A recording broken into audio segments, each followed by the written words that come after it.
Welcome to Money Talk Radio. I'm Ellis Martin. Join me now for a conversation with Rana Vig, the CEO of Blue Lagoon Resources.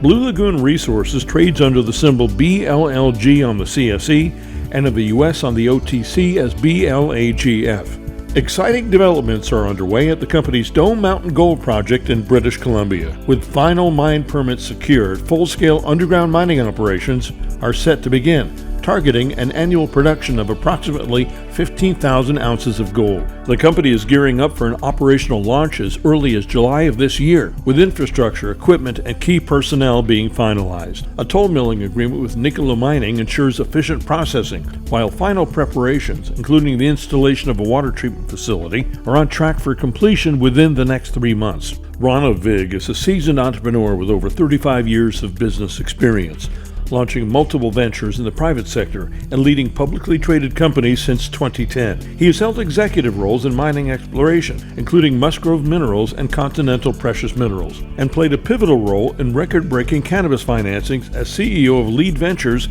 and Rockbridge Resources, a struggling oil and gas venture, transforming it by acquiring Harvest Health and Recreation, closing a $300 million financing, making it the third largest cannabis financing of 2018. Recognizing a commodities supercycle, he founded Blue Lagoon Resources, securing a rare mining permit in British Columbia. Beyond business, Rana has been actively involved in public service, serving on boards and charitable organizations. It was honored with the Senate 150th Anniversary Medal for his contributions to the community. Stay tuned as we move closer to production and the next chapter in Dome Mountain's mining journey. Rana, welcome to the program. It's great to have you with us today. Thanks for having me. If you don't mind, give us an overview of the Dome Mountain Gold Project in British Columbia. Sure. So this is a project that I acquired in this company, Blue Lagoon Resources, which I founded in 2019. It's a high-grade gold project in northern British Columbia, just outside the town of Smithers. Our property is about 45-minute drive to its all-year-round project. And the beauty of it is staff can just come home every night, which is fantastic. We've been working on it for the last 5 years on two sides. One is the exploration side, and one is permitting.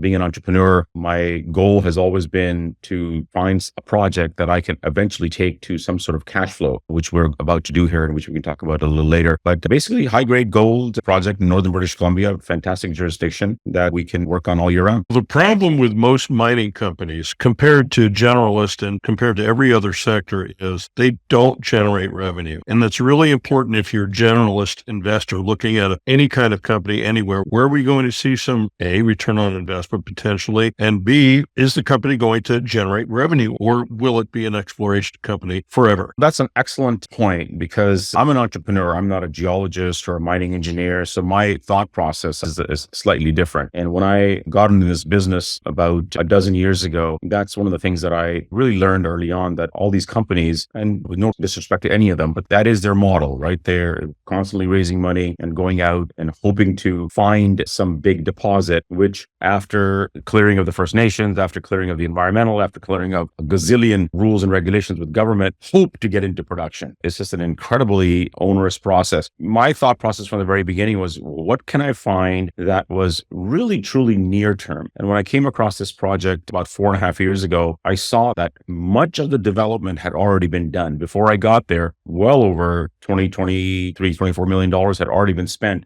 on infrastructure, and there were a couple of permits that were already in place, and what we needed to do was make some amendments to them. So I saw a clear path when we saw it during our due diligence to get to this point, which is where we're at here now, really. So how did you get the property? How did that happen? The old saying, the harder you work, the luckier you get. It was one of these things where I was talking to everybody to see what kind of projects were available. And this gentleman was the accountant for this private company who happened to be in my building, kept running into me and said, Rana, you really got to take a look at this project. And I was embarrassing when I think back to it, because he kept saying, we have these permits and it's not going to take much effort to get this into production. I said, man, if I could just tell you how many times I've heard that in this business the number of years I've been in. But he was persistent.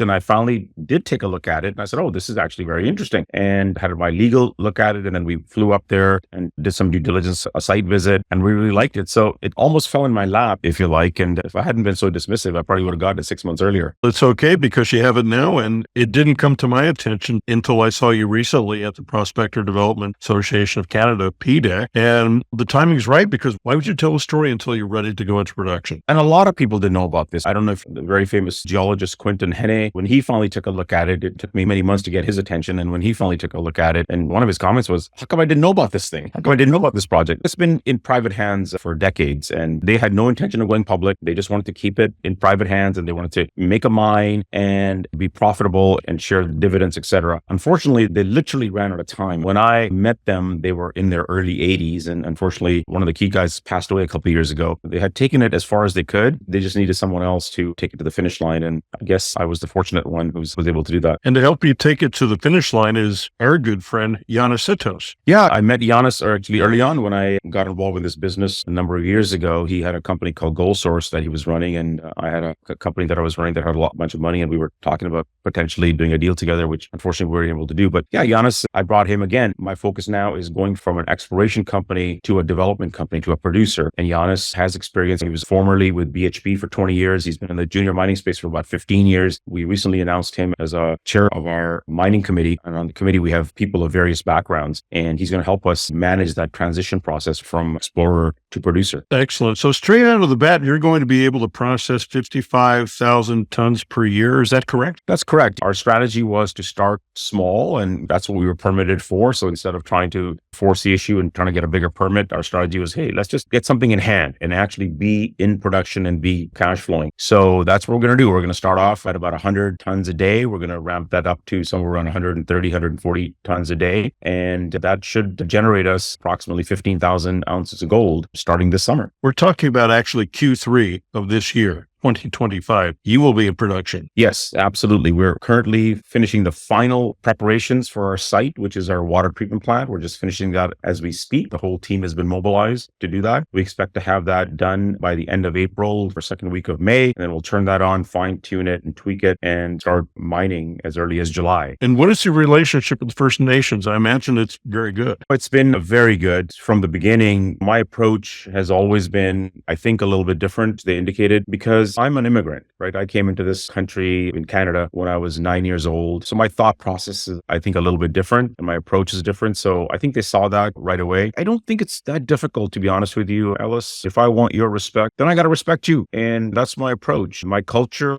I'm Indian by birth, by heritage. When I'm Indian from India, of course, I came here many years ago and brought up in Canada. But our culture teaches respect. I'll give you an example. When we see our elders, our grandparents, for example, we bow our head and we touch their feet. Respect for elders is beat into our head from the minute we're born. So my whole team, this is what we've constantly discussed to say that, look, listen, if we want to have their respect, then we have to give respect back. We take care of our home, don't we? Why wouldn't we take care of that home, that whole property that we have? We were very careful with that. So I think that attitude resonated with the First Nations from the very beginning. They saw our sincerity, and that made the process certainly somewhat easier. It still took a long time because trust doesn't happen overnight. Talk is cheap. And we put a number of things into action. For example, we were mandated to do 5 sites in the streams for testing, and we decided to do 9. We did more testing. We want to make sure that we don't pollute anything. So it's not always about the bottom line. It's also about that counterbalance. And that respect, I think, really resonated, and I think is paying off dividends now. That's the first time I've heard this sort of commentary in my 30 years in the business. So kudos to you. We've talked about First Nations before in this program, but your attitude and the mutual respect that you've established, even with me, I've known you for quite a long time. Let's delve on your background a little bit as far as